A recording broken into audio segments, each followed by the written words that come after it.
So welcome again guys to my YouTube channel Learn Life Science, and this is going to be the fourth lecture on lambda bacteriophage, in which I am going to discuss about the retroregulation of int gene expression in bacteriophage.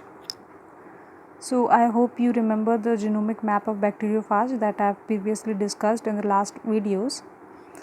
So integrase is an enzyme that is basically involved in the integration of two different genes, that is, here we are considering it as the viral gene as well as the host genome. Okay, and it is a protein required for site specific recombination.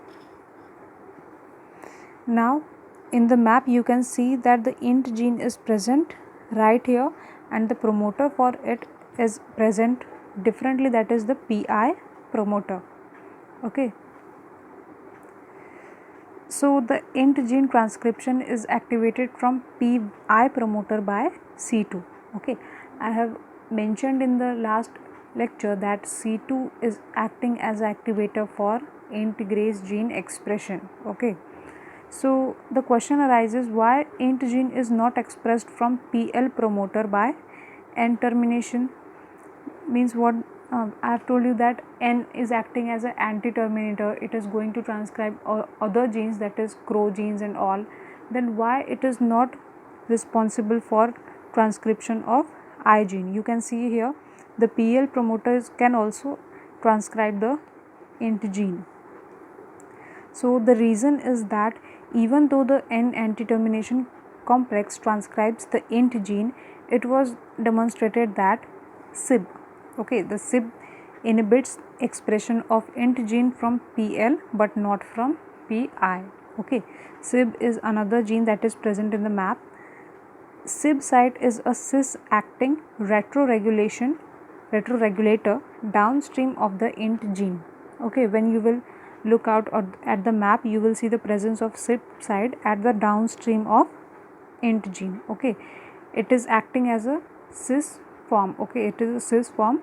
The sequence of SIB site allows formation of large stem loop structure in the RNA, which is sensitive by cleavage by RNase 3. Okay, thus cleavage of transcript initiated by PL promoter at SIB by RNase 3 prevent int protein synthesis. Thus, SIB is required to retroregulate int gene expression from downstream site. So this was theoretical. Let's understand it diagrammatically. So if we talk about expression of int gene from PL promoter, you can see that the DNA stretch that occurs here is having the ability to form a loop. Okay, and loop is formed only when the regions on the transcript is self complementary. Means what? The self complementary recombine in a Watson and Crick pairing form, and this loop can get recognized by RNase H that is present in the host cell, and it can get easily cleaved. Okay, and if the loop is cleaved, there will be complete absence of int gene in the cell, as well as the complete recombination will get stopped.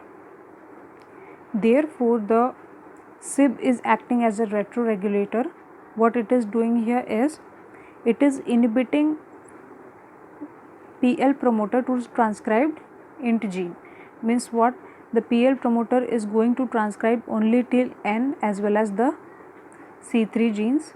Okay, and the PI promoter, which is activated in the presence of C2, is going to transcribe the int gene.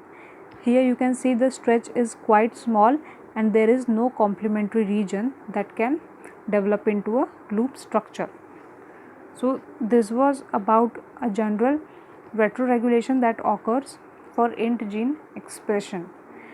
And lastly, I have already told you that C2 is an activator which is involved in this int gene expression, as well as it is also acting as an activator for C1 synthesis. C1, that is a repressor, by giving C2 PRE promoter its ability to get recognized by RNA polymerase.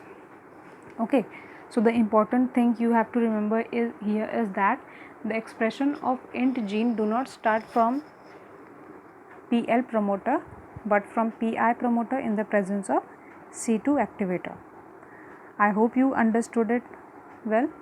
If you are having any doubt regarding the complete series, these 4 lectures of lambda bacteriophage, you can comment, and if you understood it properly, then please like, subscribe and share with your friends. Thank you so much.